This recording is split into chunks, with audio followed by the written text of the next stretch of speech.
Well, we've all done it, ladies. We have abided faithfully by all those diet rules, right? You can eat pizza if you blot the grease off first. You heard that one. And drinking green tea, that'll make you lose weight. Well, yes and no. Tanya Mercer is here from Nourishing You to sort through all the weight loss hearsay. Good to have you, Tanya. Thank you. I guess we all know one of those myths or two, don't we? Yes, we do. Yeah, but how come we have so much troubles when it comes to trying to decide what's right, what we should be doing? Should we be dieting or not? You know, I know it's so confusing. There is so much nutrition information out there, and so much of it is contradictory. One day, green tea helps you lose weight. The next day, green tea really doesn't make a difference in your weight loss. And one day, carbs are good for you. The next day, carbs are bad for you. What do we do? First of all, let's start with the green tea. Okay. Does it help you lose weight? Well, you know, there's been some contradictory studies. At the end of the day, not really. I always say, you know, eating celery doesn't burn more calories. Oh, I've heard that one. Yeah. Yeah. Drinking green tea may help you lose weight simply because you are, when they say drink 3 cups of green tea a day, you're actually ingesting a good, healthy liquid, basically. So green tea is good for you. Green tea is not so much more for losing weight, but it's good to get of the antioxidants and the polyphenols into your body. That's what it's good for. Absolutely. Yeah. Now, you've brought some beautiful fruits and veggies here today, and grains as well. So when you talk about carbs, you don't really so much think about that as carbs, but those are carbohydrates. Those are, yes, they're on the table are all carbohydrates. And I want to address the carb thing because I know it's a big deal. Even now we're kind of past that the carb free phase and low carb dieting. We're kind of beyond that, but I think a lot of people are still interested to know, are carbs good for you or are carbs bad for you? I like to say carbs are just part of food. They are part of eating, just like fat is and protein is. It's one of the 3 macronutrients. You need to have carbs to be healthy. And so the examples I brought of carbs is like a banana. Okay, this has a lot of carbohydrates because it's mostly sugar, but it's also very good for your health because it has potassium and other nutrients. You have carrots. I mean, I heard one time someone say to me, I don't eat carrots because carrots make me fat. Oh my goodness. And I looked at them, I said, I've never seen a person who eats carrots and has a healthy diet that's been fat. You know, carrots do have some sugar, but they also have beta carotene, all these other things that we need. And then there I have a plate of quinoa. Quinoa is a whole grain. So what I want you to think about with carbs, just to go past all the confusion, is that, oh, absolutely, is that the general rule of thumb, if you are to eat something as it's found in nature, it can't be bad for you. So you will find this in nature growing out of the ground, right? But you will not find this coming out of a tree. Processed food, not processed food. Oreo cookie full of carbs, sugar, and bad fats. So this is not going to come out of a tree, whereas an apple will. What you just ate, the quinoa, it's a whole grain. It's actually harvested as is, as the whole grain, and there's some peas in there, also harvested like that. So that's it. I've heard as far as the grains go, that is a really good choice, isn't it? Because it also has a very high protein content. Yes. So if you're on a diet and you're trying to maximize every bite, that would be a food that packs a lot of punch, right? Absolutely. And you just made a very good comment about maximizing every bite. Another thing I like to tell my clients is when you are eating, ask yourself as you're putting that food in your mouth, how is this giving me nutrients? So it's biggest nutrient bang for your bite. And when you eat whole foods as they come to us from nature, you just can't go wrong.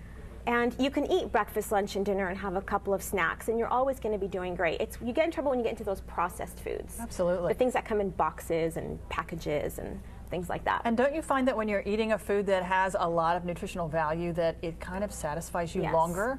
It stays with you longer? Yes. Another great point, Melanie. That's great. Yes. So it satisfies you longer because it's a whole food, because it's got all of the nutrients intact. So when you have an apple, it's got all the vitamins and minerals and antioxidants and everything else that nature put into it for us to eat, and it actually satisfies us, as to where when you eat a processed food, a bag of chips. Yeah, it's been fractionated, it's been processed, and your body's going, wait, there's some nutrients missing here, so I'm still hungry, where in fact you are not hungry. How do you feel about the processed foods like those power bars, something like that? Is that a good option or not? Processed food power bar.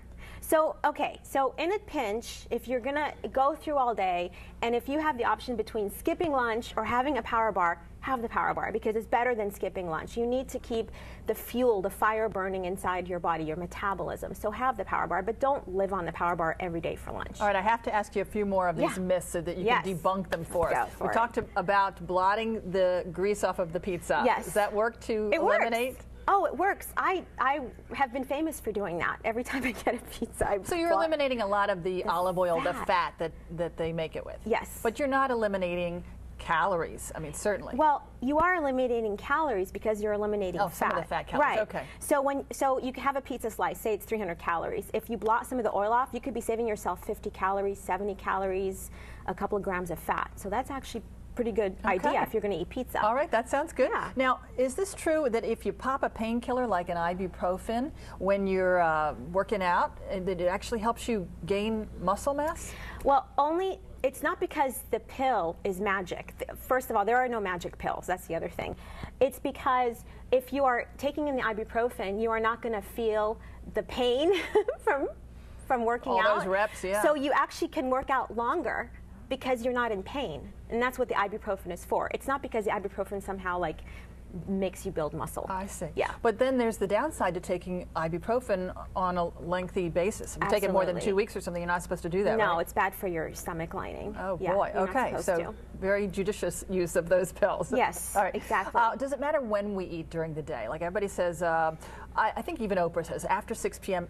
she doesn't eat anymore or something like that. Should you have a cutoff time before bed? Before last meal that you have? Well, it really depends on what you're doing throughout your day. So I know some people who just cannot eat all day and they have their meal at dinner time and they've maintained a good weight. It's because somehow they've controlled what they eat at dinner time. But most of the time, when you are not eating all day and when it comes time to dinner and you eat, you end up eating so many more calories than you actually need, and then you have no activity, you're going to go right to sleep.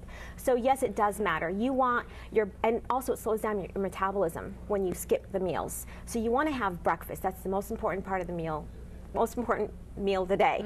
So have breakfast, get your fires going inside, get your metabolism going, so then you're burning fat all day. Definitely. Yeah. You know what is weird? It happens to me if I eat late before bed, and then the first thing in the morning when I wake up, I'm starving. Why is that? The other days, like when I don't eat before bedtime at all, I'm not hungry at all in the morning. Does your stomach remember the food that was in it and say, hey, feed me again? It really depends on what you ate. Is it just me? Am I just odd? No, I don't say you're odd. It really depends on what you ate.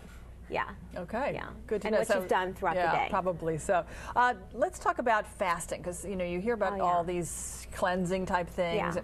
Are they good for you? Are they healthy? Is it wise to do that? I say once in a while to go a day and just have juices that you juice yourself. I don't mean going out and drinking orange juice all day. It's okay. It gives your body a break from digestion, and it helps your body go do other things in your system to help your body maintain good health. But I'm not an advocate of these 30-day fasts, 6-month, 2-month fasts and so on that some people do. After a while, it starts to break down all the tissue in your body. So again, once in a while, it's okay to go a day and just drink freshly pressed juices. That's fine. A lot of people do raw food fasts, so they just have raw food all day, fruits and vegetables and nuts and seeds. That's okay too. So good for you. All right, lots of good tips. Thanks so much, Tanya Mercer, a health coach. You. Appreciate all the news. Thank you.